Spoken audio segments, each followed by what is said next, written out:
કરે મગર તારી જગ્યાએ જો હું હોત ને તો એક પણ માછલીને છોડત નહીં. ખાઈ શકવાની કેપેસિટી નથી, ભોગવી શકવાની કેપેસિટી નથી. એ મછલી તો શું એક નાનકડું તણકલું પણ પેટમાં નાખી શકે એટલી પણ એની કેપેસિટી નથી. પણ વિચારના ધોરણમાં એમ કહે છે કે જો એની જગ્યાએ હું હોત તો તમે બટાટાના શાક ખાવાના પચખાણ કર્યા હોય ને કેળાનું શાક બનાવ્યું ને તમે ખાતા ખાતા તો વાહ મમ્મી આજ તો બટાટા જેવો ટેસ્ટ બનાવ્યો છે. ખાવ છો શું? પણ વિચાર શું ચાલે છે?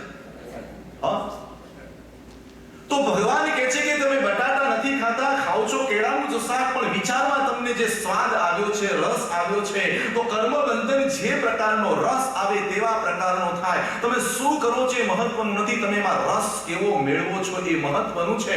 અને એટલે જ પેલો તંદુલ્યો મચ્છ મૃત્યુ પામીને વગર માછલી ખાધા વગર પણ 7મી નરકમાં ગયો. ક્યાં ગયો? 7મી નરક.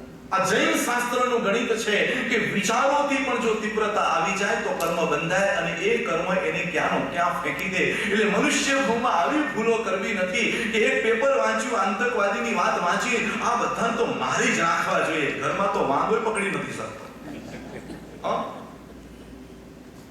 આ બધાને તો આમ જ કરી રાખવું જોઈએ. ક્યારે પણ વિકલ્પ આવા ન કરતા. કોઈ ગમે તેવો પાપી આત્મા હોય તો પણ એના પ્રત્યે નફરત નહીં કરતા. પાપની નફરત કરજો પણ પાપીની નફરત કરતા નહીં. દોષની નફરત કરજો પણ દોષીનું નફરત કરતા નહીં. કારણ કે પરમાત્મા કહે છે કે કર્મ બંધાયા પછી છૂટવા બહુ મુશ્કેલ છે અને ઉદયમાં આવ્યા પછીને સહન કરવા એ તો એનાથી પણ વધારે મુશ્કેલ છે.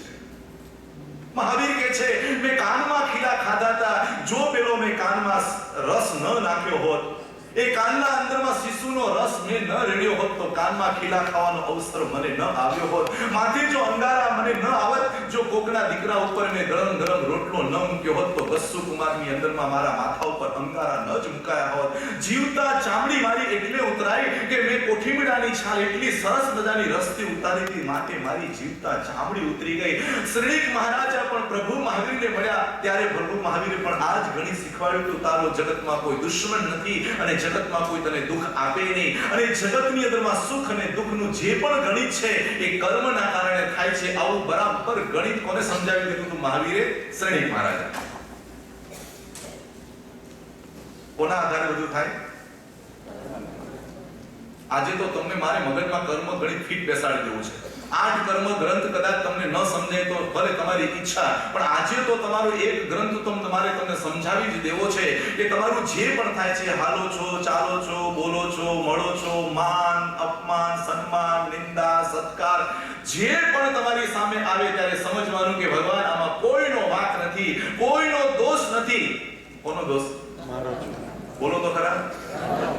આજે તો સાબિત કરીને જવું છે જગત સારું છે, ક્યારે પણ ખરાબ હોઈ શકે નહીં. વ્યક્તિ સારો છે, ક્યારે ખરાબ હોઈ શકે જ નહીં. સારો ને ખરાબ જે વિચાર આવે છે એ મારા કર્મના મલિનતાના કારણે મને આવે છે. બાકી તો જગત બધું સારું છે. જગતની વ્યવસ્થા બધી સરસ છે અને જગતની વ્યક્તિઓ પણ બધી સારી છે. કોઈ વ્યક્તિ ખરાબ નથી. મહાવીરે કીધું કે જેને મને કાનમાં ખીલા માર્યા ને એ વ્યક્તિ કેટલો સારો કે મને કર્મ નિજરામાં એ સહાયક થયો. મારા પગમાં જેને ખીર રાંધીને એ તો કેટલો મારો ઉપકારી કે મેં સહન કર્યું ને મારા આત્માને શુદ્ધ કરીને મને મોક્ષની યાત્રામાં સહાયક બન્યો. મને જે ગોસાલકે તેજોને શિયા છોડીને મારી નાખવાના પ્રયાસ કર્યા, બિચારો કેટલો નિર્દોષ છે. મારા જ કર્મના કારણે આવ્યો હતો મારી સામે અને એ તો બહુ નિર્દોષ છે. મેં સહન કર્યું અને હું શુદ્ધ બની ગયો.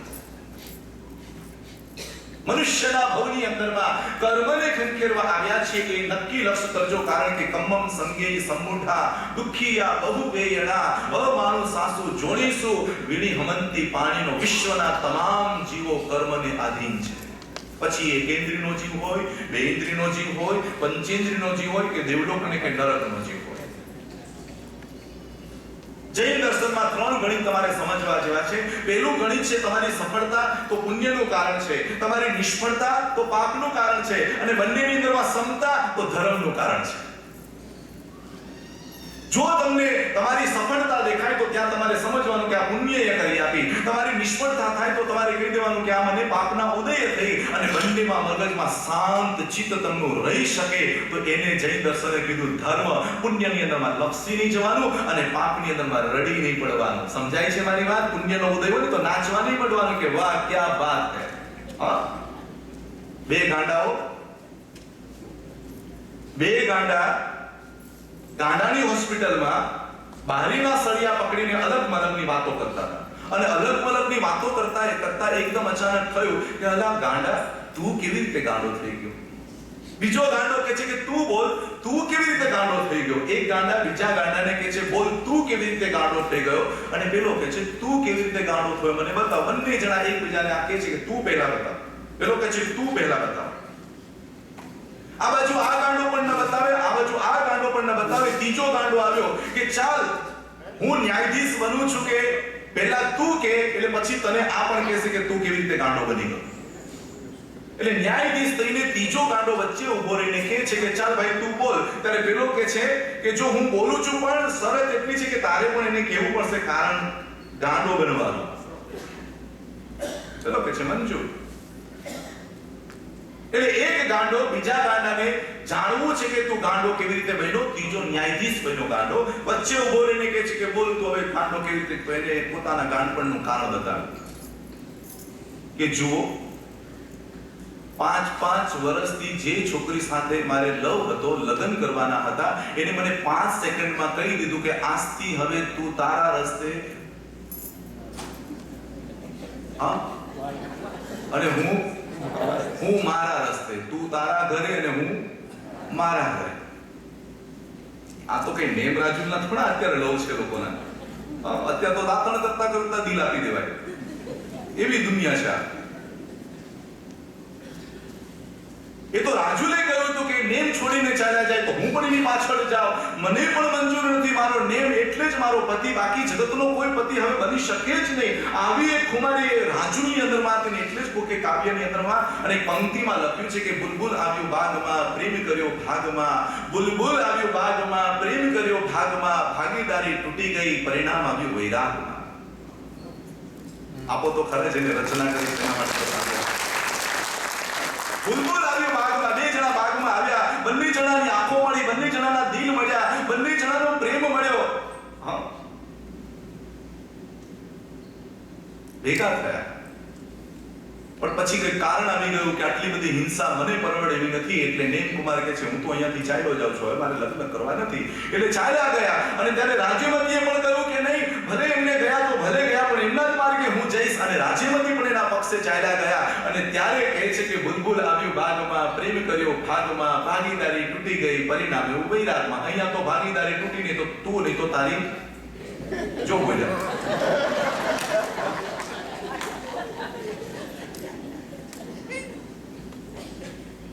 એક ગાંડો કે છે બીજા ગાંડાને તું મને કહે ગાંડો કેવી રીતે બન્યો? તેનો જવાબ કે છે કે 5 વર્ષથી જે છોકરીને હું ચાહતો તો, લવ કરતો તો, રાત દિવસ એના સપના સેવતો તો, રાત દિવસ કલ્પનાનું સુખ ભોગવતો તો, મારા મનની અંદર મેં બેસાડી દીધી હતી. હવે મારા ચિત્તમાંથી એ નીકળે જ નહીં. જમું તો એ દેખાય, બોલું તો એ દેખાય, જ્યાં જુઓ ત્યાં મને એ જ દેખાય. પણ એને મને 5 મિનિટમાં કહી દીધું કે તું તારા રસ્તે, હું મારા રસ્તે. હવે આપણા બેને જામશે નહીં, આપણે છૂટા થવાનું છે. એમ કરીને મને ચાલી ગઈ. ઘરે પહોંચું ન પહોંચું ત્યાં તો મારું મગજ પાગલ થઈ ગયું. અને મારા માતા પિતા મને આ હોસ્પિટલમાં મૂકી ગયા. આટલું જ કારણ છે. પેલાને કે હવે તું બોલ, તું શા માટે ગાંડો થઈ ગયો? એટલે એ કહે છે કે મારા ગાંડપણનું કારણ હવે હું કહું છું કે હું ગાંડો એટલા માટે થયો કે જેની સાથે તારે લગ્ન કરવાના હતા એની સાથે મેં કર્યા.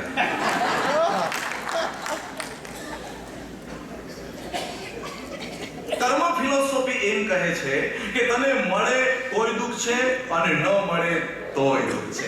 તું સફળ થાય તો પણ દુઃખ છે અને નિષ્ફળ થાય તો પણ દુઃખ છે. નિષ્ફળ થાય તો સમાજને શું જવાબ આપો અને સફળ થાય તો પણ સમાજને શું જવાબ આપો.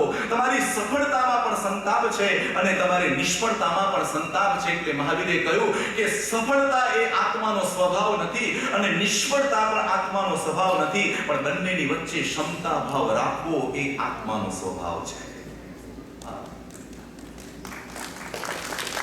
એક બેન રોજ શાકભાજી લેવા જાય એટલે શાકવાળાને કહે કે ભાઈ થોડુંક શાક નમાવીને આપ. 200 રૂપિયાનું શાક લઉં છું. અમારે ઇન્ડિયાની વાત છે, તમારી વાત નથી.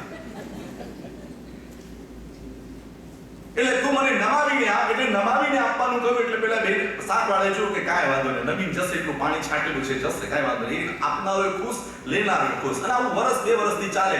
જ્યારે પણ શાક લેવા જાય એટલે એમ કહી દે કે ભાઈ તું મને નમાવીને આપ. જ્યારે પણ જાય ત્યારે આ શબ્દ એના મોઢામાંથી નીકળી જાય. 1 વર્ષ સુધી આ નમાવીને શાક લીધું. આદત પડી ગયા પછી છૂટવી બહુ મુશ્કેલ છે.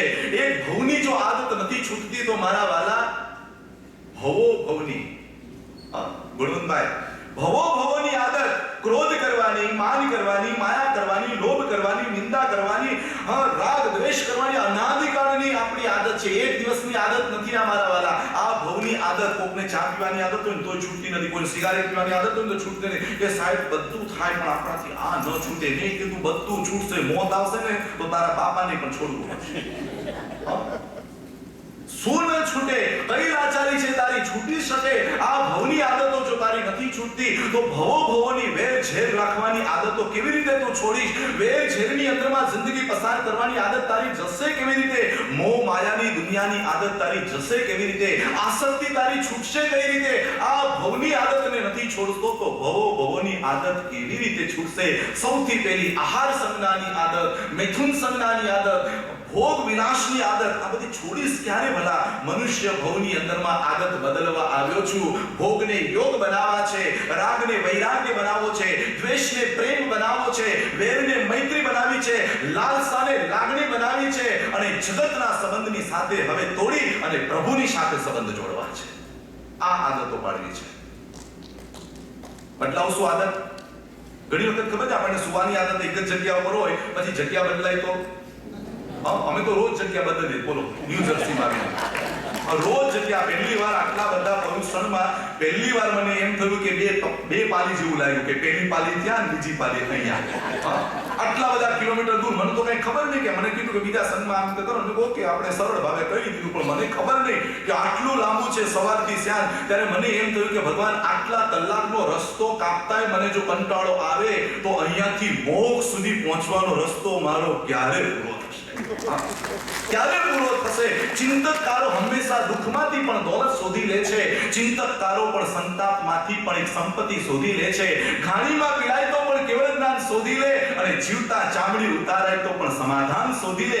એનું નામ તો ચિંતક છે. અને જે ચિંતા કરવાવાળો માણસ હોય ને તો આંખ બંધ કરીને બેસે ને, કલ્પનાઓ કરીને પણ ચિંતાઓ શોધી લેતો હોય છે.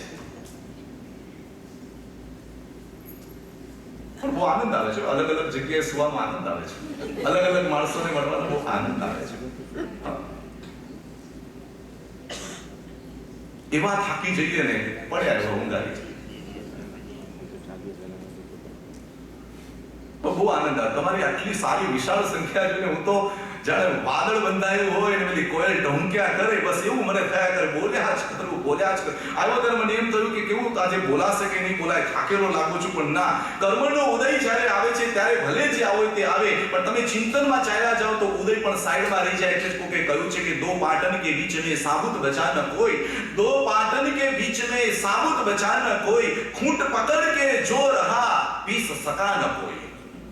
तुलसी के છે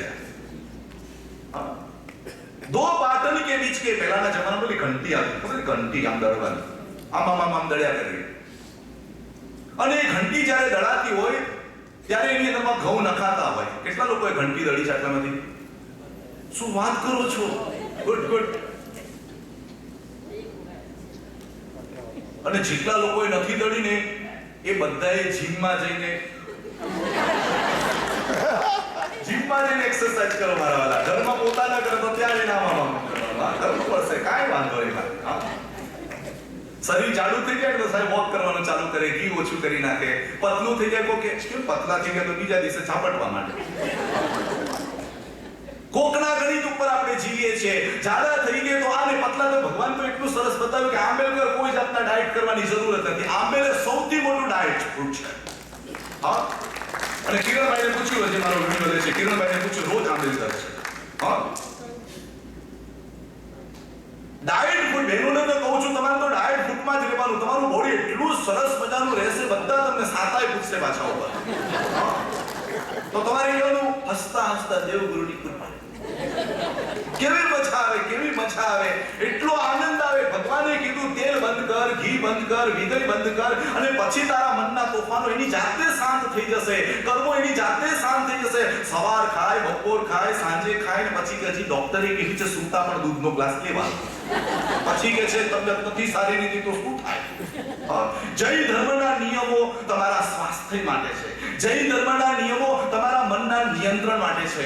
જૈન ધર્મના નિયમો કર્મ બંધનની વાટને તોડવા માટેના છે. જૈન ધર્મના નિયમો બંધન નહીં પણ મુક્તિનો માર્ગ છે. મુક્તિનો માર્ગ છે.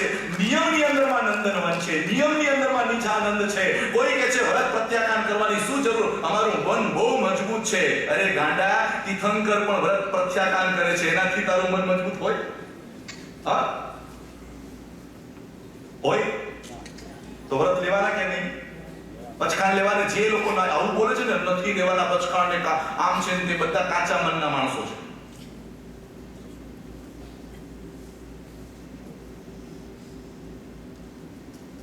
રોજ બેન જાય શાક નમાવીને લે. આવું 1 વર્ષ સુધી ચાલ્યું. પછી એક દિવસ સોનું લેવા ઝવેરીના ત્યાં ગયા. સમજી?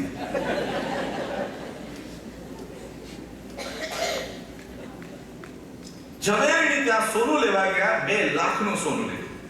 અને સોનું લેતી વખતે આ બાજુ ત્રાજવામાં મુકાયું અને તરત જ પેલા બેનથી બોલાવ્યું કે ભાઈ થોડું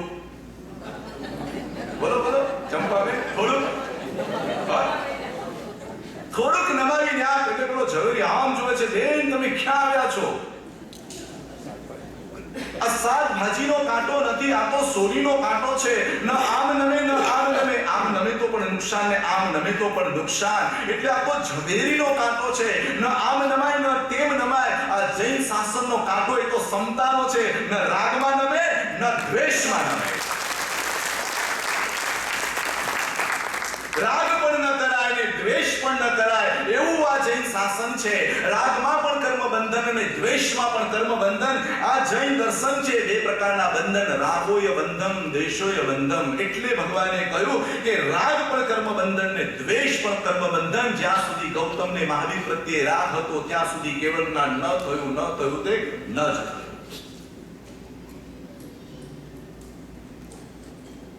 એટલું તમે આજે નક્કી કરો કે જૂના કર્મ ખપી જાય તો બહુ સારી વાત છે, પણ નવા કર્મ તો મારે નથી જ માંગવા. કરી શકો કે નહીં?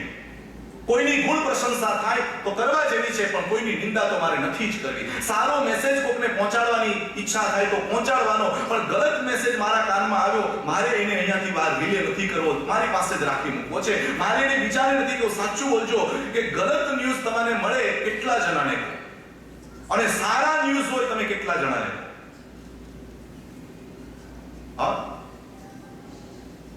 આમ કે સાહેબ તમને આમ તો ખબર જ હશે, આમ પાછા આપણને તમને ખબર જ હશે, તમે જાણો છો ને અહીંયા આમ છે ને તેમ છે. મેં કીધું હું કાંઈ જાણતો નથી ભાઈ, હું કાંઈ જાણવાય આવ્યો નથી. હું તો મારું પ્રવચન પૂરું થાય એટલે ઘરે જઈને તકિયા નીચે આમ માથું મૂકીને ફર્સ્ટ ક્લાસ હું સૂઈ જઈશ. મને કોઈ ટેન્શન તું નહીં આપ. હું તો મસ્તીથી જીવાવાળો વ્યક્તિ છું. હું તો એ જાણું છું મને જૈન શાસન મળ્યું છે તો સંઘનું અવગુણ મારે ક્યારે આ જબાનથી બોલવા નથી, અને આંખ દ્વારા કોઈના દોષો મારે જોવા નથી. સંઘ છે ત્યાં બધું હોઈ શકે, ઘર છે ત્યાં બધું હોઈ શકે. અને એટલે મારે એક મિત્રે બહુ સરસ મજાની વાત કરી, શેર કરું તમારી સાથે. એ બહુ સરસ મજાની વાત કરી, એટલી સરસ મજાની વાત, એટલી સરસ કહું કે ન કહું, એટલી સરસ મજાની વાત કરી હતી એને. એટલી સરસ મજાની વાત કરી. કેવી મજાની વાત કરી ખબર છે કે કિનારાને સાગરનો સંવાદ થયો, કિનારાને સાગરનો સંવાદ થયો. અને કિનારાએ કહ્યું સાગરને કે હે સાગર, તારામાં ભરતી આવે કે ઓટ આવે મારે શું લેવા દેવા? શું કહ્યું? કિનારાએ કહ્યું કે તારામાં ભરતી આવે કે ઓટ આવે મારે શું લેવા દેવા? પેલા વૃક્ષે ઋતુ જોડે સંવાદ કર્યો. પેલા વૃક્ષે ઋતુ જોડે સંવાદ કર્યો કે તું વસંત લાવે કે પાનખર લાવે મારે શું લેવા દેવા? આકાશે કહ્યું કે રાત પડે કે દિવસ ઉગે, રાત પડે કે દિવસ ઉગે મારે. આ ત્રણેય વાત મારી જોડે બોલજો ફરતી. આ 3 વાત ફરતી બોલાવું છું. કિનારાએ કહ્યું સાગરને કે તારામાં ભરતી આવે કે ઓટ આવે મારે શું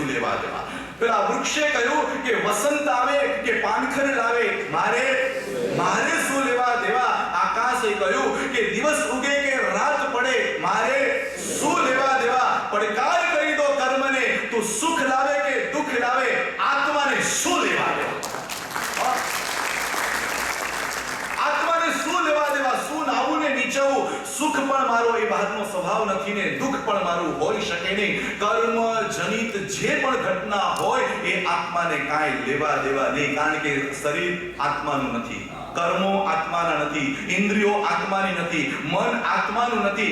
આત્મા તો નિરંજન છે, નિરાકાર છે, નિર્વિકલ્પ છે અને નિજાનંદ આનંદ ઘન સ્વરૂપ છે. એને શું લેવા દેવા?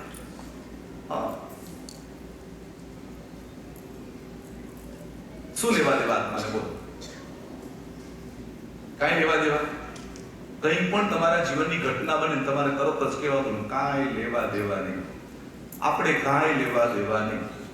તમે સાંભળ્યું આ ભાઈનું આમ થયું, આપણે કાંઈ લેવા દેવા નહીં. હું ભલો ને મારો પ્રભુ ભલો, હું ભલો ને મારી સાધના ભલી, હું ભલો ને મારો ધર્મ ભલો. આના સિવાય મારે કોઈ લેવા દેવા, મારે કોઈ લેવા દેવા નહીં. હું તો મનુષ્યના ભોગમાં એક નાનકડું એવું આયુષ્ય લઈને આવ્યો છું. 50 વર્ષ, 100 વર્ષ, 60 વર્ષ. અને પહેલાના જમાનામાં કહું છું, ગંગામાં માંદા પડતા ને તો 10 વર્ષ કાઢી નાખતા હતા. ખાટલામાં ને ખાટલામાં પણ 10 વર્ષ નીકળી જતા હતા. કારણ શું ખબર છે તમને? કારણ શું? સેવા નહીં. એના માટે કે પેલો બિચારો યમરાજ પાડો, યમરાજ છે ને પાડા ઉપર બેસીને આવતો હતો. ધીરે ધીરે ધીરે ધીરે ધીરે આવે ત્યાં તો 10 વર્ષ નીકળી જાય ગંગામાં લેતા.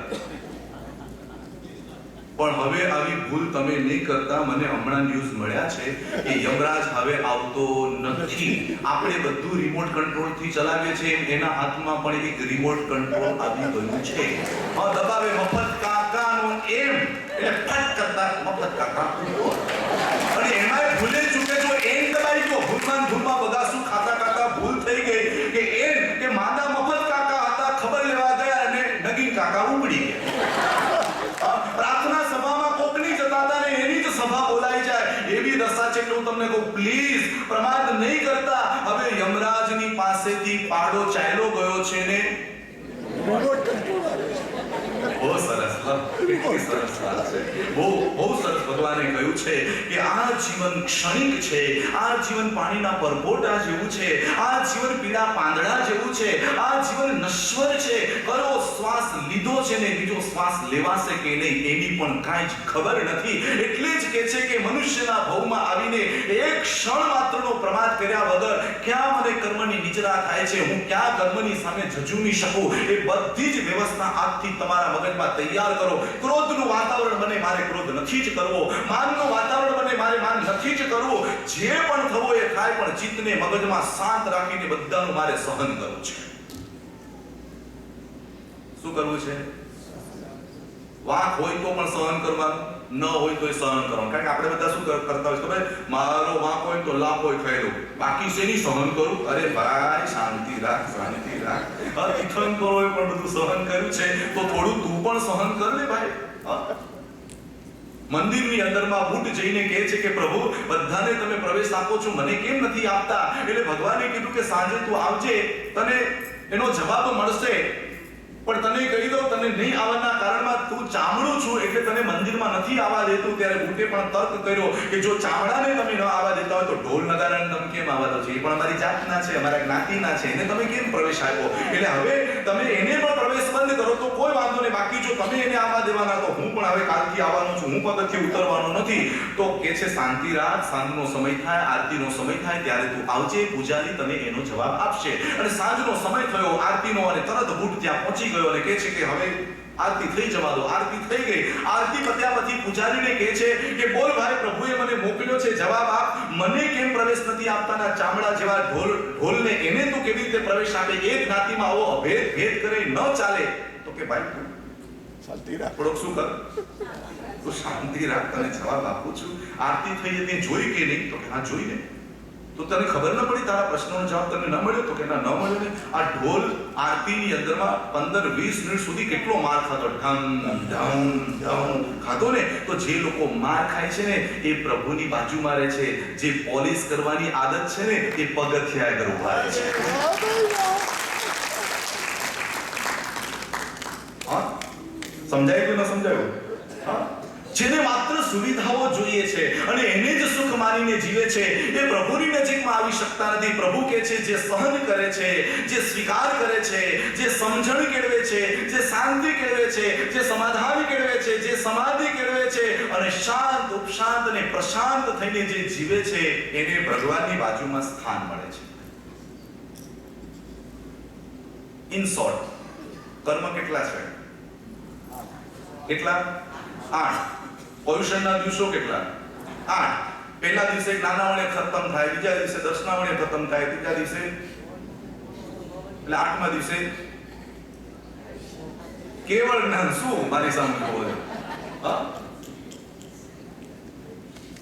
અષ્ટ કર્મોને ખપાવવા માટે આ અષ્ટ પ્રયુષણના દિવસો છે કે તું જ્ઞાનની સાધના કરીને જ્ઞાનાવર્ણ્ય કર્મ ખપાવ, તારા અંતરની અંદરમાં વિશ્વાસ બેસાડીને દર્શનાવર્ણ્ય ઉપર વિજય મેળવ, તારા અંતરની અંદરમાં મોહ પ્રત્યેની આસક્તિનો ભાવ છોડીને મોહનો વિજય પ્રાપ્ત કર, અંતરાયની બેડી તોડ, આયુષ્યને બરાબર ઉપયોગ કર, નામ ગોત્ર તો એની જાતે બિચારા ખરી જશે. આ 8 કર્મોનો રાજા છે મોહન્ય કર્મ. મોહન્ય કર્મ એટલે બીજું કાંઈ નહીં, ગલતનું એટેચમેન્ટ. સવારના દારૂ પીવીને સાંજે ઉતરી જાય, પરંતુ આ મોહનો નશો સવારથી લઈને નહીં અનાદિ કાળ સુધી આ જીવ સાથે રહે પણ છતાંય એ ઉતરે જ નહીં. જગતમાં સુખના ફાંફા મળાવે તેનું નામ મોહન્ય કર્મ. જેમાં સુખ નથી એમાં સુખનો આસ્વાદ ચખાડવાની વૃત્તિ કરાવે તેનું નામ મોહન્ય કર્મ. જેમાં કાંઈ જ નથી એમાં આખું વિશ્વ બતાવે તેનું નામ મોહન્ય કર્મ. એટલે જ પરમાત્મા મહાવીર કહે છે કે મનુષ્યના ભવમાં આવીને મોહને ખતમ કર, મોક્ષ તારી સામે આવીને ઉભો રહી જશે. કોને ખતમ કરવાનું છે? મોહનીય. તમને કેટલો મોહ છે? છે કે નથી? ઘરમાંથી નેપકિન ચોરાઈ ગયું, અને નેપકિન ચોરાઈ ગયું એટલે પતિદેવ ઘરે આવ્યા અને ફરિયાદ કરી કે તમને ખબર છે આપણો નોકર નેપકિન ચોરી જતો રહ્યો. શું વાત કરે છે? તો કે હા, મને બહુ જ ગમતું નેપકિન હતું, એ ચોરીને ચાલ્યો ગયો. તો કે કયું નેપકિન? તો કે પેલી હોટલમાંથી આપણે નતા લઈ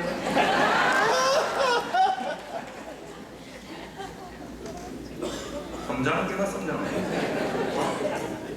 ચોરેનો વાત છે કે આપણે પેલી હોટલમાંથી એ નેપકિન ચોરીને જતો રહ્યો. અરે ગાંધી કે જવા દે, આપણે પણ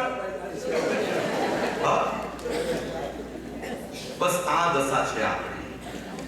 જગતમાંનું કોઈ વસ્તુ આપણું નહીં અને છતાંય એની માલિકી કરીને કર્મો બાંધ્યા કરીએ. જગતની કોઈ ચીજ આપણી નહીં અને છતાંય એ ચીજની મોહ મસ્તીની અંદરમાં જીવ્યા કરે. એટલે પ્રભુને કરુણા આવી જગતના જીવો ઉપર ઉપદેશ આપ્યો અને કહ્યું કે હે જીવ, કમ્મમ સંગે સન્મુઠા, આ સત્સંગના માધ્યમે તું કર્મના સંગથી વિખૂટો બની જા. કર્મના ઉદયથી તું દૂર થઈ જા. કર્મના ઉદયને તું દૂર નહીં કરી શકે, પણ કર્મના ઉદયથી થતી ઘટનામાં ન તો રાગ કર ન તો દ્વેષ કર. મને તો જ્યારે આ કર્મ ફિલોસોફી કહું ને તો સાહેબ એટલો બધો મને આનંદ આવે કે પ્રભુએ કેટલો સરસ કર્મનો વિજ્ઞાન બતાવ્યું છે, કર્મનું ગણિત બતાવ્યું છે કે શરીર મળે છે તો પણ કર્મ છે, મન મળે છે તો પણ કર્મ છે, જન્મ મળે છે તો પણ કર્મ છે, શ્વાસ લો છો તો પણ કર્મ છે. કર્મનું ગણિત એટલું સરસ વ્યવસ્થિત રીતે બતાવ્યું છે કે ક્યાંય કરતા ક્યાંય તમારે આગળ પાછળ થવાનું જ નહીં. કોઈ દેવ દેવીઓ પાસે માંગવા જતા જ નહીં. કાંઈ પણ તકલીફ પડે એટલે સીધો આમ ગોખલો કરે, એ માં. પ્રતિક્રમણમાં પહેલા પહેલું પ્રતિક્રમણ બતાવ્યું છે મિથ્યાત્વ. કયું પ્રતિક્રમણ? મિથ્યાત્વનું. અને મિથ્યાત્વ એટલે શું ખબર છે તમને? મિથ્યાત્વ એટલે જે બનવાનું નથી, જે નથી અને જે વાસ્તવિકતા નથી એનો સ્વીકાર કરીને તે રસ્તા ઉપર ચાલ્યું જવું, એનું નામ મિથ્યાત્વ. જેમાં સુખ નથી એમાં સુખ માનવું, જેમાં દુઃખ નથી એમાં દુઃખ બુદ્ધિ કરવી, જે મારું નથી એને મારું માનવું. આવી વૃત્તિને ભગવાને મિથ્યાત્વ કહ્યું છે. દેવલોકના દેવો તમને કાંઈ આપી શકે નહીં. સમજાય છે કે નથી સમજાતું? સમજાય છે કે નથી સમજાતું? જો આપે તો હું તો સમેત શિખર ગયો તો આજથી લગભગ મને યાદ છે 4-5 વર્ષ પહેલા સમેત શિખરની મેં યાત્રા કરી અને યાત્રા કરતા કરતા જ્યારે ઉપર ચડતો હતો ત્યારે અને પાછો આવતો હતો ત્યારે આ બે દ્રશ્યો મેં જોયું કે કેટલા જીવો મનુષ્યનો ભાવ પામેલા. કોઈને હાથ નહીં, કોઈને પગ નહીં, કોઈને અડધું અંગ, પૈસા આપો બોલે. આ દ્રશ્ય જોઈને મને એમ થયું કે હે પ્રભુ પરમાત્મા તીર્થંકર 22 તીર્થંકરની આ નિર્વાણ ભૂમિ અને એ ભૂમિની અંદરમાં આટલી ભયંકર વેદનાઓ અને ખાવા માટે સ્પર્શ કર્યો છે, હું દૂરથી આવ્યો છું મોક્ષ લેવા માટે. આંખમાં આંસુ આવી ગયા કે પ્રભુ આ કઈ હાલતની અંદરમાં જીવે છે. એટલે મેં પરમાત્માને કહ્યું કે તારે મને જેટલું આપવાની ઈચ્છા હોય એ બધું આ લોકોને ટ્રાન્સફર કરી દે. એને સુખ આપજે, એને શાંતિ આપજે, એને આનંદ આપજે. મારા માટે મેં જગતમાં ઘણું માંગ્યું છે, હવે મારે કાંઈ જ નથી જોઈતું. જેને નથી મળ્યું એને તું આપજે, કારણ કે હું તો સમજી ગયો છું કે મને નહીં મળે ને એમાં પણ આનંદ છે અને મળશે એમાં આનંદ છે. પણ આ બધા જીવોની શું સ્થિતિ છે તમે જુઓ તો ખબર પડે. અને એ ત્યાં જઈને આપણે કરોડો રૂપિયા વાપરી આવીએ ને આ માણસોની જો દયા ન આવે, ભાવ ન આવે તો સમજી શકાય કે તને પરમાત્માનો પ્રેમ છે પણ જીવોનો પ્રેમ નથી. કેટલા લોકો સમય શિખર ગયા છે? આ દ્રશ્ય જોયું છે તમે? હા, જોયું છે. જ્યારે જ્યારે જાઓ તો બે કપડા વધારે લેતા જજો. જ્યારે જાઓ તો બે પૈસા વધારે લેતા જજો. જ્યારે જાઓ તો થોડું ભોજન વધારે લેતા જજો. પરમાત્માની પૂજાની અંદરમાં કદાચ થોડોક સમય ઓછો પડે તો પાડી દેજો, પણ આમાં થોડોક સમય વધારે કાઢીને કહેજો કે પ્રભુ આ જીવને તારા શરણમાં આપ્યું છે, ચરણને શરણ મળ્યું છે, પણ નથી બિચારાને ધર્મની ખબર નથી, તીર્થંકરની ખબર, કાંઈ જ ખબર નથી ને આખી જિંદગી અહીંયા આગળ ખતમ કરે છે. હું તમને એક સત્ય કહી દઉં, ત્યારે મને એવો વિચાર આવ્યો હતો કે પ્રભુ આવી દશામાં જીવ કેમ મુકાયો હશે. એનું મને એવું કલ્પનાનું કારણ લાગે છે કે જેને તીર્થંકરની અસાધના કરી હશે, કદાચ એની તો આ સજા નહીં હોય. કોઈ સંઘની અસાધના કરી હશે એની સજા તો આ નહીં હોય. કોઈ સંતની અસાધના કરી હશે એનું પરિણામ તો આ નહીં હોય. કોઈ શાસ્ત્રની અવગણના કરી હશે એનું રિઝલ્ટ તો આ નહીં હોય. પ્રભુ મને બચાવી લેજે કે કોઈ સંઘનું મારા જીવથી વાંકું બોલાય નહીં અને વાંકું સંભળાય નહીં. હું કરુણા ભાવથી કહું છું, હું પ્રેમ ભાવથી તમારી સામે મારી વાત રજૂ કરું છું હૃદયથી કે ક્યારે પણ સંઘ બાબતની કોઈ પણ વાત હોય એ વાતને ક્યાંય પણ તિલીક કરવો. આ તો મારું ઘર છે, તીર્થંકરનું ઘર છે, તીર્થંકરે સ્થાપેલું આ એક શાસન છે, એનો સંઘ છે, એનું સંઘનું અવળું મારાથી કેમ બોલી શકાય? વ્યક્તિ દોષિત હોઈ શકે પણ સંઘ ક્યારેય દોષિત હોઈ શકે જ નહીં. સંઘ એટલે કોણ ખબર છે? 25મો તીર્થંકર.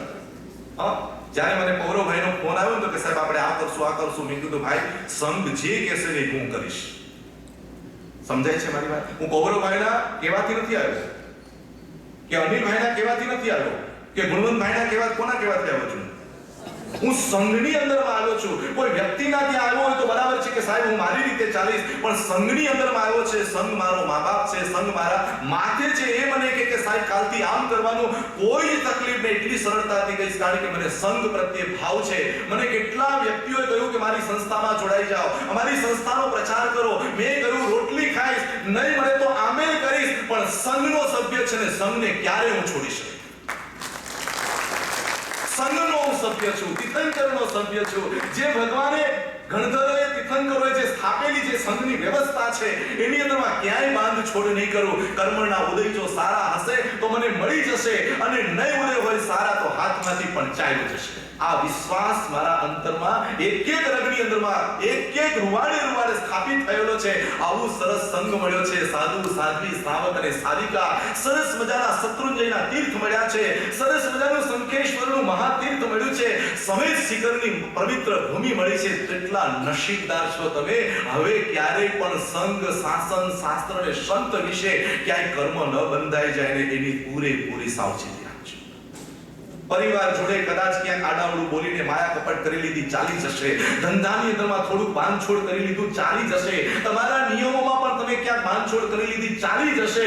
પરંતુ શાસન, સંત, સંઘ અને શાસ્ત્ર એની બાબતમાં તો જરાય બાંધછોડ કરતા નહીં, ક્યાંય પાપમાં પડતા નહીં. થશે આટલું કે નહીં થાય? કોઈ પણ સંઘની વાત મૂકાય પ્લીઝ, બીજું કઈ ધર્મની વાત શું કરવાનું? પણ તમે એમ પણ હે એટલે પેલો કહે છે હા, સમજાય છે? આપણને બહુ રસ હોય છે. 25 શું થયું? સંઘમાં 25 વસ્તુ સારી થઈ એનો પ્રચાર નથી કરવો. એટલે એક વસ્તુ જરાક કંઈક દેખાય એટલે એનો પ્રચાર કરવો છે, સારા દુનિયા સુધી પહોંચાડવો છે. તારે મહાપાપના ભાગીદાર બનશો. ભયંકર કર્મ બંધનના કારણ બનશો. હું તો કહું છું કે આ જૈન શાસનના સંઘના નાયક બનવું, યાને સંઘના અધિપતિ બનવું, ટ્રસ્ટી બનવું, મંત્રી બનવું, પ્રમુખ બનવું, કેટલું પુણ્ય કરીને આવ્યા હશે તો સંઘની સેવાનો અવસર મળ્યો, સંઘની આ કાર્યવાહી કરવાનો અવસર મળ્યો, અને એની અંદરમાં જો ગડબડ કરી તો હું તમને ચેલેન્જ આપું છું, શાસ્ત્ર કહે છે અનંત ભવ પછી પણ જૈન શાસન નહીં મળે. બહુ મોટો લોસ થશે. જેટલા શિખર ઉપર ચડો એટલી સાવચેતી વધારે રાખવાની હોય. બરાબર છે? જેટલા તમે શાસનના કામ કરો એમાં એક પણ વ્યક્તિ ધર્મથી વંચિત ન રહે, એક વ્યક્તિને પણ ધર્મની અંદરમાં ક્યાંય અન્યાય ના થાય તેની પૂરેપૂરી કાળજી. કારણ કે મહાવીરની સીટ ઉપર હું બેઠો છું. મહાવીરે મને અહીંયા સ્થાપ્યો છે. ક્યાંય કર્મબંધન સંઘ નિમિત્તના, શાસન નિમિત્તના, સંત નિમિત્તના ક્યારે પણ નહીં. ભલે હું કહેવું કે ભાઈ સંત હતો અને સંતની અંદરમાં કોઈ મને પૂછે શું હતું, તો એમ કહું કે સંત જીવન એ સુખકારી છે, સંત જીવન એ આનંદકારી છે. હું નથી પાડી શકતો, એ મારી કાયરતા છે, પણ મહાવીરના માર્ગમાં ક્યાંય કરતા ક્યાંય કોઈ તકલીફ નથી. આવી શ્રદ્ધા મજબૂત હોવી જોઈએ. હવે આ 4 પ્રકારના કર્મ ની બાંધો ને તમે. સાહેબ શું ખવાય તો આમ થાય, શું પીવાય અરે ભાઈ તાર જે ખાવો એ ખા, જે પીવો એ પી, કોઈ તકલીફ નથી. હા, આ નાની નાની બાબતમાં મુશ્કેલીઓ નહીં ઊભી કરો. અને બાબતો કેવી સાવ નાની, સાવ સુલ્લક વાતોની અંદરમાં આપણે બધા જ ઊભા થઈ જઈએ તલવાર કાઢીને. ભાઈ સાવ સામાન્ય વાત છે, કારણ કે વ્યવહાર અલગ છે, સિદ્ધાંત અલગ છે, ધર્મ અલગ છે, ધર્મની કરણી અલગ છે. આટલું બધું સમજાવ્યા પછી શું કરવા વાદ વિવાદની અંદરમાં ઊભા રહ્યો? એક ભાઈ કે સાહેબ હું કયું પ્રતિક્રમણ કરું તો પાપ ધોવાય, સ્થાનકવાસીનું કરું કે દેરાવાસીનું કરું? અરે મેં તો તાર જે સાબુ વાપરે વાપર, પણ ચોખ્ખો થા. જે પાઠ બોલવા આવે બોલ, પણ તારા પરિણામને શુદ્ધ કર. તું કુવામાં નાવ કે તળાવ નાવ કે દરિયામાં પણ મને કોઈ લેવા દેવા નથી. તારું શરીર સ્વચ્છ થાય તેને સ્નાન કહેવાય, તારું મન પવિત્ર થાય તેને ધર્મ કહેવાય, અને તારો આત્મા ચોખ્ખો થાય એને પ્રતિક્રમણ કહેવાય.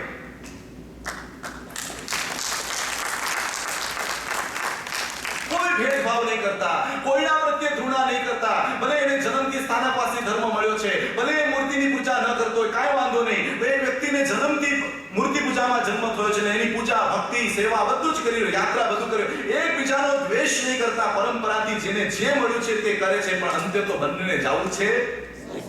ક્યાં વાત હે? અંતે જવું છે ક્યાં? અંતે જવું છે મોક્ષમાં. મારા જેટલા પણ શ્રાવકો છે એટલે કીધું ભગવાને કે કલ્પસૂત્રમાં કે સાધર્મિકની તું ભક્તિ કરજે. સાધર્મિક એટલે સમાન ધર્મ વાળો, સમાન નૌકાર વાળો, સમાન ભાવ વાળો, સમાન વ્રત વાળો, સમાન લક્ષ્ય વાળો અને સમાન બનેલો સમતા યુક્ત જે છે તેનું નામ છે સાધર્મિક. સમજાય છે? સાધર્મિક એટલે કોણ? હા, જેને મોક્ષમાં જવાનો ભાવ થયો છે. સાધર્મિક નો અર્થ આપણે શું કર્યો ખબર છે? દુખી વિચારો સાધર્મિક. અરે ભાઈ સાધર્મિક દુખી હોય કોઈ દિવસ? કરોડપતિ હોય કે રોડપતિ હોય, નૌકાર મંત્ર ગણનારો હોય એટલે સાધર્મિક. બંને ભાઈ સાધર્મિક થયા છે, મોક્ષનું લક્ષ્ય થયું છે. સાધર્મિક નો અર્થ ગરીબ નહીં પણ સમાન ધર્મી હોય તેનું નામ સાધર્મિક. સમાન ધર્મી, બંનેને વ્રતો છે, પચખાણ છે, સાધના છે, કર્મ ગણી સમજે છે, નૌકાર સમજે છે, ધર્મ બધું સમજે છે. એટલે 4 પ્રકારના હવે તમારી જિંદગીમાં કર્મ નહીં બાંધવા. કયું? પહેલું શાસન. કયું? શાસનની વાતમાં ક્યાંય પણ નેગેટિવ વાત આવે તો કાન બંધ કરી દેવાના અને એને સંભળાઈ દેવાનું. શું સંભળાઈ દેવાનું? મોનના પચખાણ લે, તારી વાત મને નથી સાંભળી. આના સિવાયની બીજી કોઈ વાત હોય તો મને કે. બરાબર? સંત કદાચ કોઈ સિદ્ધિલાચાર્ય હોય, કદાચ કોઈ કારણે પોતાના વ્રત નિયમની અંદરમાં ક્યાંક બાંધછોડ થઈ હોય તો એની પણ તને અધિકાર નથી. કારણ કે આજનો આ વ્યક્તિ કાલે કદાચ એવું પશ્ચાતાપ કરીને જીવન આખું સુધારી શકે છે. આજે સવારે કહ્યું હતું કે રત્નાકર મુનિએ દીક્ષા લીધી. દીક્ષા લઈને એને રત્ન બહુ ગમે, બહુ જ ગમે. એનું નામ રત્નાકર એટલા માટે પડ્યું, પેલા તો નામ બીજું હતું, પણ રત્નાકર મુનિને રત્નાકર નામ કેમ આપ્યું ખબર છે? કે દીક્ષા લીધી એટલે એને રત્નો બહુ ગમે. કોઈ પણ શ્રાવક આવે કે સાહેબ ખપ છે જાય તો કે બે રત્ન લેતા આવજો. હા, ગોચરી જાય તો કે સાહેબ બીજું કઈ ખપ હોય તો કહેજો, તો કે કબાટમાં બે રત્ન હોય તો વરાવી દો. આટલા રત્નો ભેગા કર્યા. હવે સાચું બોલો, આવા સાધુને જોઈને શું થાય તમને? લો આ હું કરવાના આવા સાધુ ઘણા થાય કે ન થાય?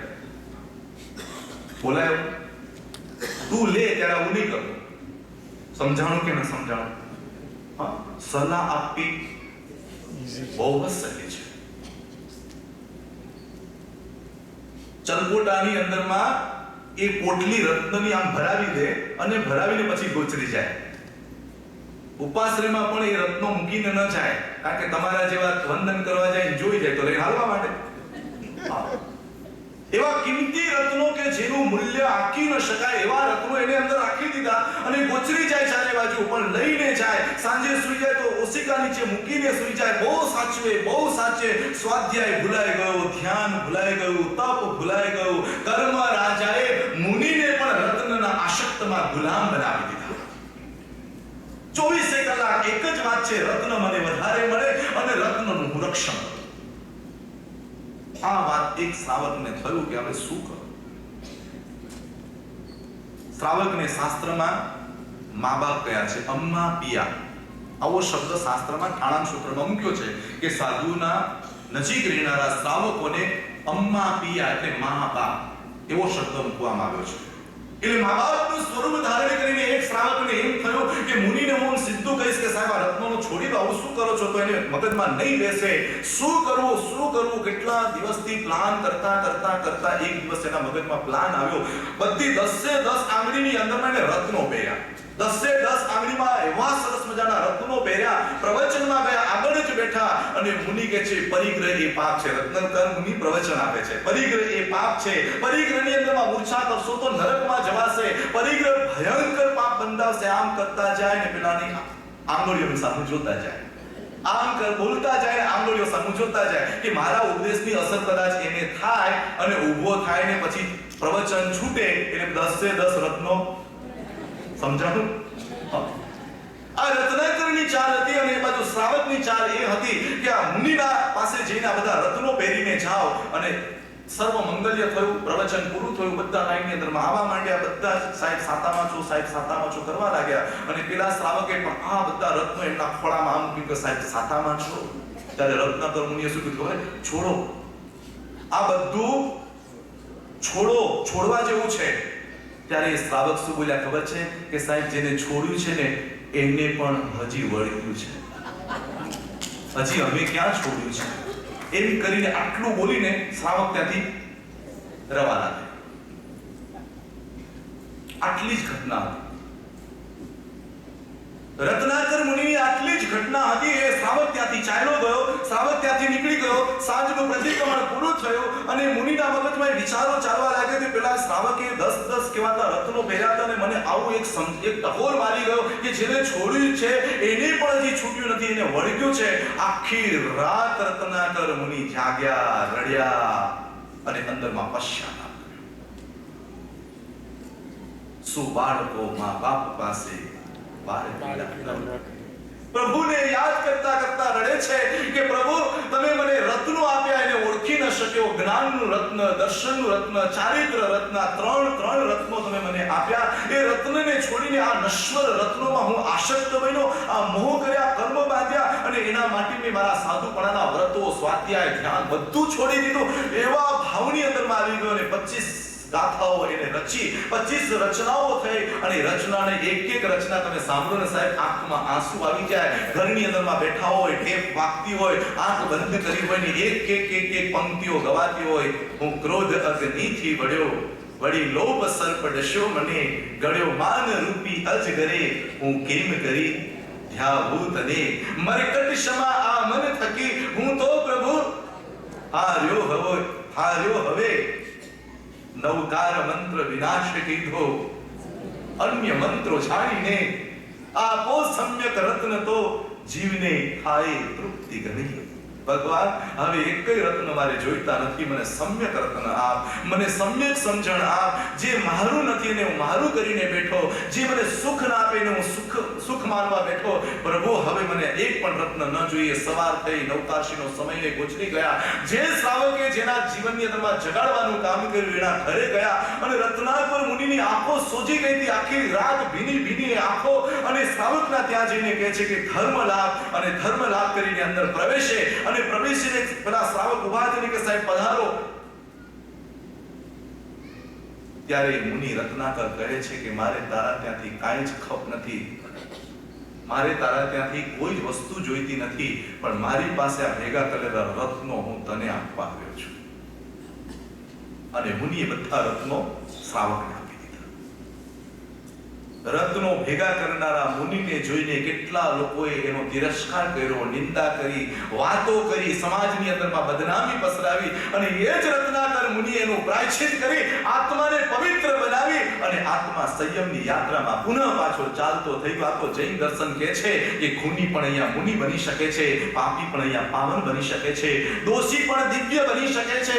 અંતરમાં નહીં જનારો વ્યક્તિ અંતર આત્માની અંદરમાં સ્થિર થઈ શકે. આજની પર્યાય કદાચ કર્મના ઉદયને આધીન હોય, પણ કાલે કદાચ એ પર્યાય એની બદલાઈ શકે છે. એટલા માટે કોઈના દોષો જોઈને આપણે કર્મ બાંધવા. બરાબર છે? મને લાગે છે કાલથી વ્યાખ્યાની જરૂર નહીં હોય, કાલથી પ્રવચનની જરૂર નહીં, પણ આજે તો બધું મને લાગે છે જરૂર છે. કાલે જરૂર છે. બહુ આદત થઈ ગઈ છે તમને મારું સાંભળવાની.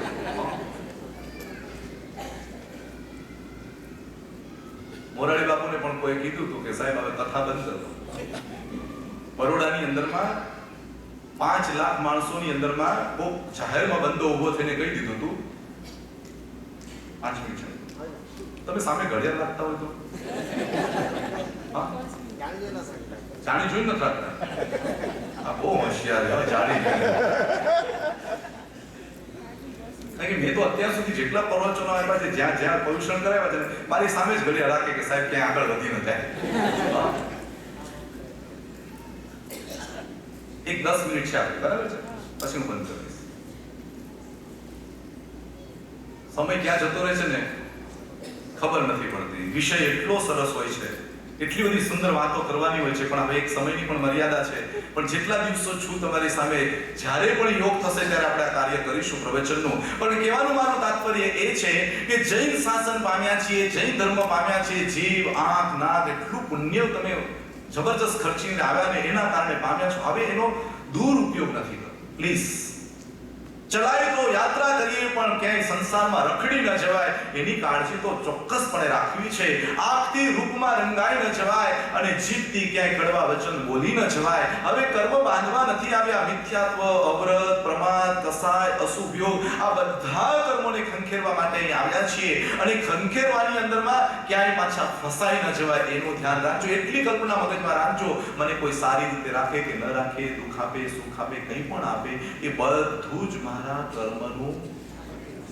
કર્મનું ફળ છે. આ વાત શ્રેણીક મહારાજાના મગજમાં એકદમ ફિટ થઈ ગઈ.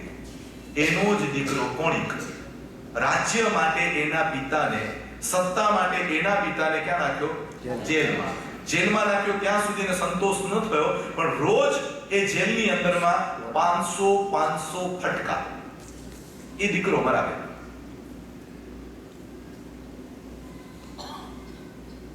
સારું થયું એ તો શ્રેણીક મહારાજા ભગવાન મહાવીરના સત્સંગમાં આવી ગયા પછી આ ઘટના બની. પ્રભુ મહાવીરનો કર્મ ઘણી બરાબર સમજી ગયા હતા કે દીકરો ક્યારે પણ દુઃખ ના આપે, દીકરો ક્યારે દુશ્મન હોઈ શકે જ નહીં. સાચવે કે ન સાચવે, પણ એ કોઈ તારા માટે દુઃખનું નિમિત્ત બની શકે, ઉપાદાન તો તારું જ હોઈ શકે.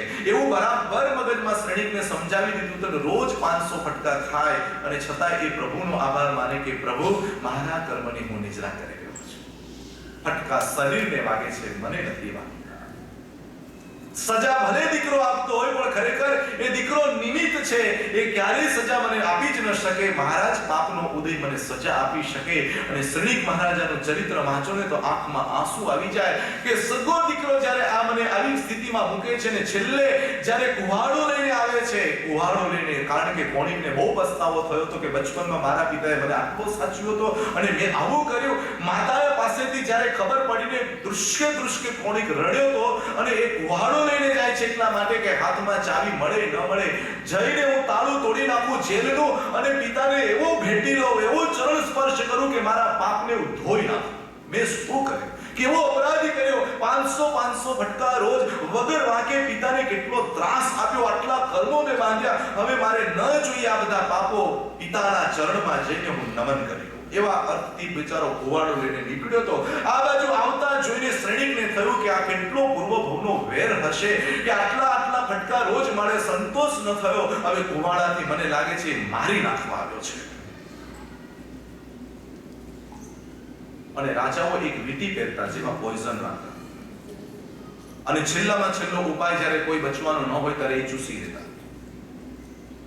મારા દીકરાના હાથે મોત થાય એવું હું ઈચ્છતો નથી, અને એવા કર્મો બાંધી અને મારો દીકરો નરકમાં જાય એવું ઈચ્છતો નથી. અને નરકમાં જવાનું હતું, છેલ્લી લેસ્યા એને આવી પોતાની જાતે જ પોતાનું જીવન સમાપ્ત કરી દીધું, અને ત્રીજી નરકની અંદરમાં શરણિક મહારાજા ચાલ્યા ગયા. આવું સમ્યક દર્શનનો માલિક ત્રીજી નરકમાં અત્યારે વર્તમાનમાં છે, અને શાસ્ત્ર કહે છે કે એ ત્યાંથી નીકળી આવતી 24 ની અંદરમાં એ તીર્થંકર બનશે, તીર્થંકરનો આત્મા બનશે. કર્મના ઉદયો આવે એ પહેલા જો જ્ઞાન મેળવી લેવામાં આવે તો એ ઉદયો દુઃખનું કારણ નહીં બને. સમજણ મેળવી લેવામાં આવે તો તમારા માટે સંતાપનું કારણ નહીં બને. આનંદથી જીવી શકશો, પ્રસન્નતાથી જીવી શકશો. એટલું તમારા મગજમાં બેસાડી દેવાનું કે મળે છે તો નસીબનું મળે છે, અને જાય છે તો નસીબમાં હતું નહીં એ જાય છે. બોલ બરાબર? હા, દીકરી જેટલી વખત ઘરે આવે ને, માં એને દર વખતે કંઈક ને કંઈક આપે, કારણ કે દીકરી થોડી બીક હતી. જમાઈ થોડા ધંધાની અંદરમાં કાચા હતા, એટલે એના સસરાને પણ મન થાય કે જ્યારે આવે ત્યારે થોડું થોડું આપણે એને આપતા રહીએ, એનું ઘર ચાલ્યા કરે.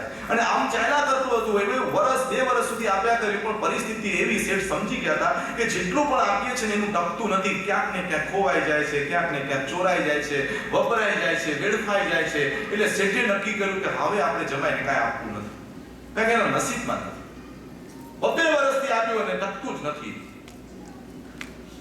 અને 1 વર્ષ સુધી, 1.5 વર્ષ સુધી આ જમાઈને દીકરીને આ લોકોએ કાંઈ આપ્યું નહીં. પણ માનવ જીવ એવો ને, માનવ જીવ એવો ખેંચાઈને પણ આપવાનું એને મન થાય.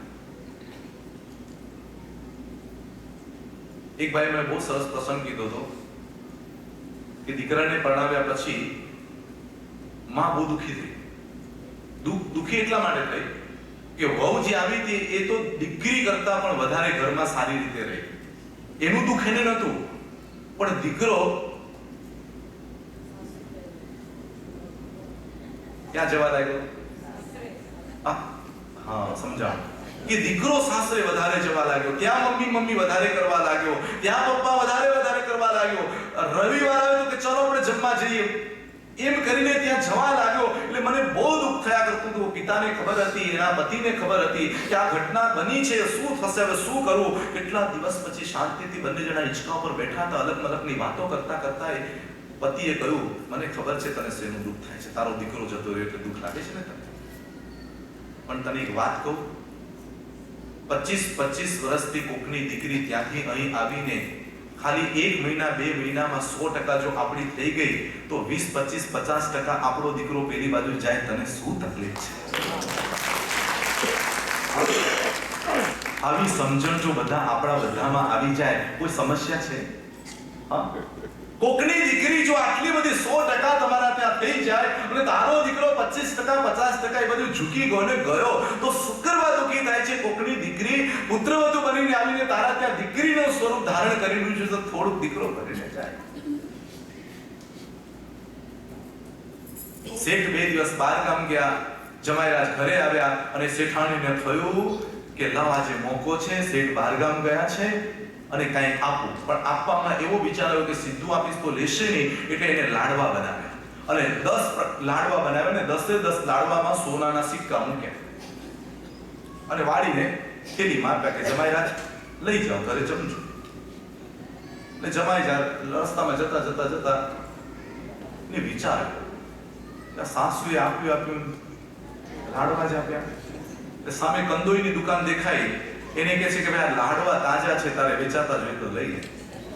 એટલે એને વેચાતા આપી દીધા. તાજા લાડવા જોઈને કંદોઈના મગજમાં થયું કે વાહ, બહુ સરસ મજાના લાડવા છે, ડબલ ભાવમાં વેચી નાખીશ. શેઠ સ્ટેશનથી ઉતર્યા, બજારમાં આવ્યા. આવતા વિચાર કર્યો કે શેઠાણીને હું શું જવાબ આપીશ કે 2 દિવસમાં હું કાંઈ લાવ્યો નહીં એના માટે, લાવ ત્યારે હું થોડીક બોલો દાદા શું લઈ જાઓ હર્ષદભાઈ? લાડવા લઈ જાઓ.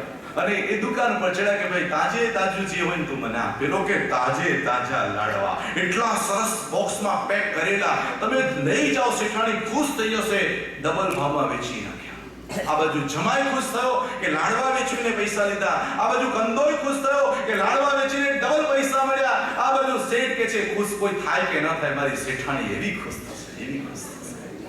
ઘરે જાય છે, શેઠાણી કે છે આવી ગયા, પાણી પીવડાવ્યું. આ બહેનોને ખાસ કહું છું, બહાર ગામથી કોઈ આવે ને પહેલો એટલે પાણી પીવડાવી દઉં, ઠંડો થઈ જાય. અને આમ ખોલીને દરવાજો ખોલીને પહેલું કે લાવ્યા એ જ દેશે, શાંતિથી આવા તો દે.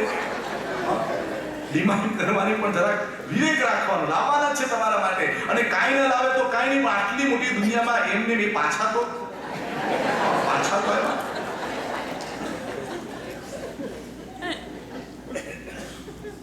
એટલે શેઠાણીએ કીધું કેવું રહ્યું? તો કે બહુ સરસ, હું તારા માટે એક ચીજ લાવ્યો છું. અરે શું વાત કરો છો, તમે મને યાદ કરીને કંઈક લાવ્યા છો? આમ કરીને કહે છે કે જો આ સરસ, ખોલ પેકેટ. આમ કરીને ખોલ્યું, અરે આ લાડવા તો મારા લાગે છે. તો કે શું વાત કરે છે? તો કે તમે ક્યાંથી લાવ્યા? તો કે કંદોઈના ત્યાંથી.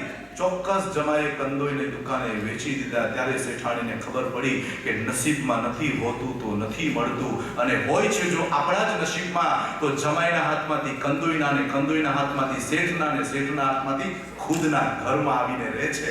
આવો વિશ્વાસ રાખશું જો જૈન ધર્મના આ પુણ્ય ઉપર, આવો જો વિશ્વાસ કેળવશું જૈન ધર્મના પાપ ઉપર, અને આવો જ વિશ્વાસ કેળવશું જૈન ધર્મના ધર્મ ઉપર, ક્યારે આંખમાં આંસુ પાડવા નહીં પડે, ઊંઘ હરામ નહીં થાય, જરાય ડરવાની જરૂર નથી. કરેલા કર્મો હશે એ જ પ્રકારે સામે આવશે, અને આવશે તો જોયું જશે. કારણ કે તીર્થંકરોને આવ્યા, ગણધરને આવ્યા, ચક્રવર્તીને આવ્યા, રાજાને આવ્યા, સામાન્ય વ્યક્તિને આવ્યા, મને પણ આવશે. હસતા હસતા કર્મની નિજરા કરવા માટે ક્ષમતા ભાવ, જ્ઞાન ભાવ, સ્થિર ભાવ, સાક્ષી ભાવ, ધ્યાન ભાવ, સામાયિક ભાવ, પ્રતિક્રમણ ભાવ, જે ભાવ લાગે એ ભાવ લગાડી તમારા મનની અંદરમાં સાધનાનું સત્વ પેદા કરીને કર્મની સામે આપણે પડકાર કરવાનો છે, હારવાનું નથી, જીતવાનું છે. અને પૌષણ પર્વનો આજનો તૃતીય દિવસ કહે છે કે કર્મની સામે પડકાર કરી અને પરમાત્માની યાત્રામાં તું સફળ બન. કર્મની સામે લાચારી નહીં, પણ કર્મની સામે આચારની દુનિયામાં આગળ વધી સમતા, શાંતિ, આનંદ, પ્રસન્નતા પૂર્વક કર્મના સંગથી મુક્ત થઈ અને આત્માને પરિનિબુદ્ધએ કર્મને આત્માના પાંજરામાંથી મુક્ત કરી શુદ્ધ બનીએ, સાત્વિક બનીએ, વાસ્તવિક બનીએ. અને આટલી સારી સંખ્યામાં આપ સૌ જ્યારે આ પ્રભુની વાતને ધ્યાનથી સાંભળી રહ્યા છો, ચોક્કસપણે મને વિશ્વાસ છે કે આ વખતના ભવિષ્યમાં એક જીવોની અંદરમાં અંશે વચ્ચે પણ કંઈક પરિવર્તન આવશે એવું તમારા ચહેરા ઉપરથી મને દેખાઈ રહ્યું છે. હા, મોરારી બાપુને પણ કહ્યું હતું કે હવે કથા બંધ કરો, હવે છેલ્લી વાત કહી દઉં. એ વાત છેડી હતી, એટલે ટાઈમ તો થઈ ગયો છે પણ છેડી દઉં. ત્યારે એને કહ્યું કે ભાઈ મને ખબર છે કે મારે કથા બંધ કરવી જોઈએ. રામનું શું થયું, રામાયણનું શું થયું, સીતાનું શું થયું, બધી હવે ખબર પડી ગઈ છે. હવે કઈ બહુ વિશેષ કહેવાની જરૂર નથી, પણ મને એ વાતની ખબર છે કે કથા બહુ લાંબી ચલાવવી ન જોઈએ, બંધ કરી દેવી જોઈએ. તારી વાતને હું એગ્રી કરું છું, પણ મેં કથા છતાં પણ મેં ચાલુ રાખી છે. એની તને નહીં ખબર હોય, કારણ કે 5 થી 6 લાખ લોકો જે કથામાં આવે છે ને, એ કથાની અંદરમાં ઓછામાં ઓછા 4 લાખ જેટલી તો સાસુ સસરાની સંખ્યા હોય છે.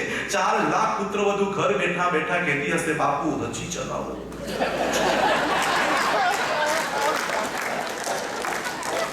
બાપુ હજી ચલાવો, કારણ કે જ્યાં સુધી લોકો અહીંયા બેસશે ત્યાં સુધી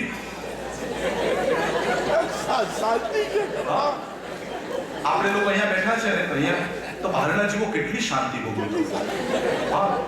સાચું કહું, કકડાટ ઘરમાં ચાલતો હોય ને, સાસુ બહુ કે જેના વિશે, પણ જો સાસુ સામે બાંધીને બેસી જાય ને, પુત્ર વતન તો કે 48 મિનિટ શાંતિ.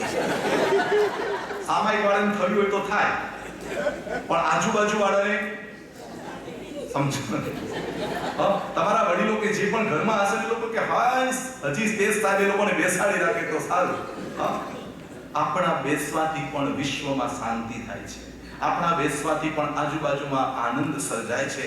એટલે જ ભગવાને કહ્યું કે સારા કર્મ કહો, પર શાળા મળશે, કર્મથી ક્ષય થઈ જાઓ, અક્ષય સુખ પ્રાપ્ત થશે. એવા ભાવ સાથે આજના પ્રવચનને અહીંયા જ વિરામ આપું છું. મારા બોલવામાં કંઈક ક્ષતિ થઈ હોય તો સમ્ય કરશો. જય જીવન.